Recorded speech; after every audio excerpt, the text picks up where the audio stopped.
Assalamualaikum warahmatullahi wabarakatuh. Selamat pagi anak-anak. Kita berjumpa lagi dalam pembelajaran PET hari ini. Bagaimana kabar kalian? Semoga kalian selalu dalam keadaan sehat dan tetap semangat belajar ya. Sebelum kita belajar, mari kita berdoa sesuai dengan agama dan kepercayaan kita masing-masing. Berdoa dimulai. Bismillahirrahmanirrahim. Rabbi zidni ilman warzuqni fahman. Ya Allah, tambahkanlah ilmu pengetahuanku dan berilah aku pemahaman. Selesai. Anak-anak, hari ini kita masih belajar materi pada bab 2, yaitu tentang norma dan keadilan. Dengan submateri, arti penting norma dalam mewujudkan keadilan. Tujuan pembelajaran yang ingin dicapai adalah 1. Fungsi norma dalam masyarakat. 2. Pengertian negara hukum.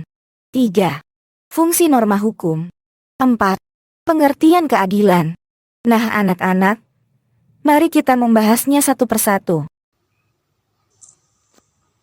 Fungsi norma dalam masyarakat. Dalam kehidupan sosial, pastilah ada norma yang mengatur kehidupan tersebut. Sebagai makhluk sosial, manusia lahir, berkembang, dan meninggal dunia dalam masyarakat. Setiap individu berinteraksi dengan individu atau kelompok lainnya. Interaksi yang dilakukan manusia senantiasa didasari oleh norma yang berlaku dalam masyarakat. Aturan dalam masyarakat memiliki arti penting bagi terciptanya ketertiban dan keharmonisan masyarakat. Norma dalam masyarakat terbentuk karena ada berbagai perbedaan individu.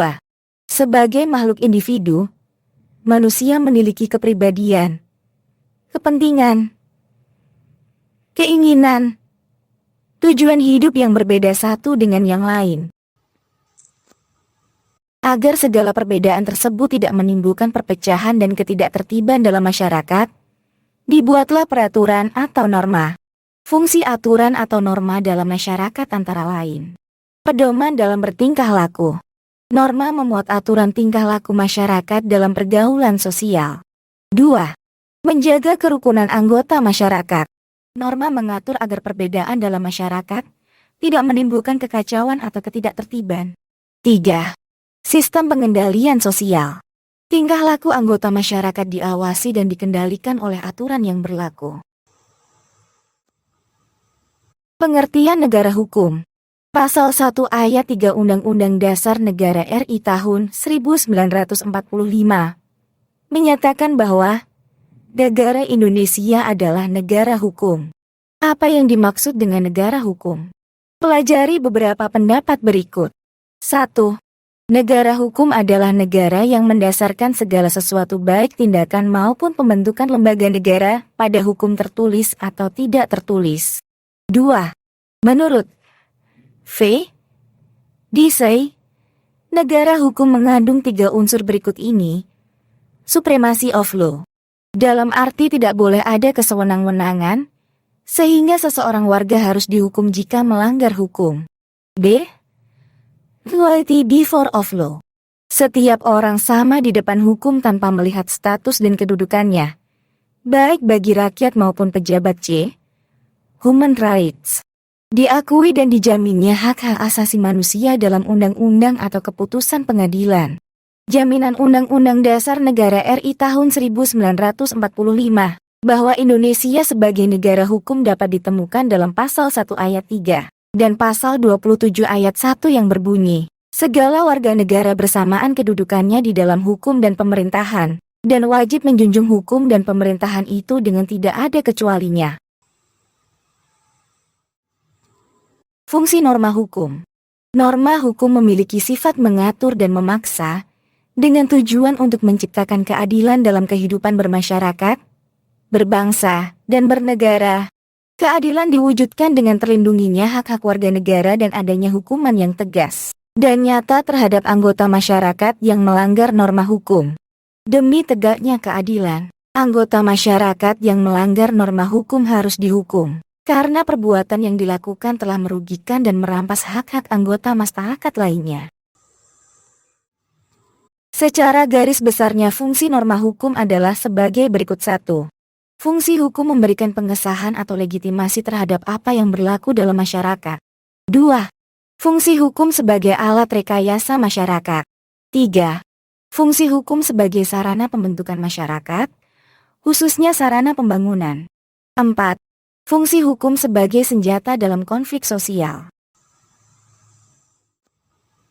Penjatuhan hukuman bagi pelanggar norma hukum dapat dipandang sebagai bagian dari proses koreksi dan pemasyarakatan, sehingga orang yang dihukum menjadi orang yang baik lagi, sebelum kembali lagi ke tengah-tengah kehidupan. Dijatuhkannya hukuman secara ilmiah mempunyai dasar pembenarannya, yaitu untuk kepentingan sebagai berikut: A. Pembalasan atas kesalahan. B. Penjaraan, baik yang bersifat untuk umum ataupun untuk pelaku. C. Rehabilitasi. D. Menyebabkan tidak dapat lagi melakukan kesalahan. E. Mengisolasi pelaku untuk mencegahnya melakukan lagi kesalahan yang membahayakan orang lain. Di dalam hukum pidana, hukuman itu dibagi ke dalam dua macam, yaitu hukuman pokok dan hukuman tambahan. Menurut Kitab Undang-Undang Hukum Pidana, Pasal 10 menyatakan bahwa hukuman pokok meliputi hukuman mati, hukuman penjara, hukuman kurungan, dan hukuman denda. Hukuman tambahan meliputi pencabutan hak-hak tertentu, perampasan barang-barang tertentu, dan pengumuman putusan hakim. Sistem peradilan di negara Indonesia terdiri dari: A. Peradilan umum. B. Peradilan militer. C. Peradilan agama. D. Peradilan tata usaha negara. Pemberian hukuman bagi anggota masyarakat yang melanggar hukum dilakukan oleh lembaga peradilan. Masyarakat tidak boleh melakukan tindakan main hakim sendiri. Pemberian hukuman hanya dapat dilakukan setelah melalui proses persidangan di lembaga peradilan. Pengertian keadilan. Keadilan berasal dari kata dasar adil. Dalam Kamus Besar Bahasa Indonesia diartikan sebagai tindakan tidak berat sebelah, sepatutnya tidak sewenang-wenang. Keadilan menandakan bahwa setiap manusia tidak boleh diperlakukan sewenang-wenang, tetapi harus diperlakukan sesuai dengan hak-haknya. Keadilan mengharuskan seseorang untuk memperoleh sesuatu yang menjadi haknya dan diperlakukan sebagaimana mestinya. Oleh karena itu, pelaksanaan keadilan berkaitan dengan kehidupan bersama dalam lingkungan masyarakat. Nilai-nilai keadilan harus terwujud dalam kehidupan bersama adalah sebagai berikut: A. Keadilan distributif, yaitu suatu hubungan keadilan antara negara terhadap warganya, dalam arti pihak negara yang wajib memenuhi keadilan dalam bentuk keadilan membagi kesejahteraan, bantuan, subsidi, dan kesempatan hidup bersama yang didasarkan atas hak dan kewajiban. B. Keadilan legal, yaitu hubungan keadilan antara warga negara terhadap negara, dan pihak warga negara wajib memenuhi keadilan dalam bentuk mentaati peraturan perundang-undangan yang berlaku. C. Keadilan komutatif, yaitu suatu hubungan keadilan antara warga negara satu dengan yang lainnya secara timbal balik. Anak-anak, agar kalian lebih memahami materi tentang arti penting norma dalam mewujudkan keadilan, maka kelas akan kita bagi dalam 4 kelompok, yaitu kelompok 1 dan kelompok 3, mengumpulkan berita tentang ketaatan dan pelanggaran terhadap norma hukum. Berita dapat kalian peroleh dari media cetak, internet, televisi atau peristiwa yang terjadi di sekitar kalian. Kemudian susunlah berita tersebut dalam sebuah laporan. Kelompok 2 dan kelompok 4 membuat kesimpulan apa arti penting aturan yang berlaku dalam masyarakat, beserta alasannya. Kemudian isilah tabel 2.3. Nah anak-anak, selamat mengerjakan tugas kelompoknya. Semoga hari kalian menyenangkan. Sampai berjumpa lagi pada pertemuan berikutnya. Jaga kesehatan dan tetap semangat. Wassalamualaikum warahmatullahi wabarakatuh.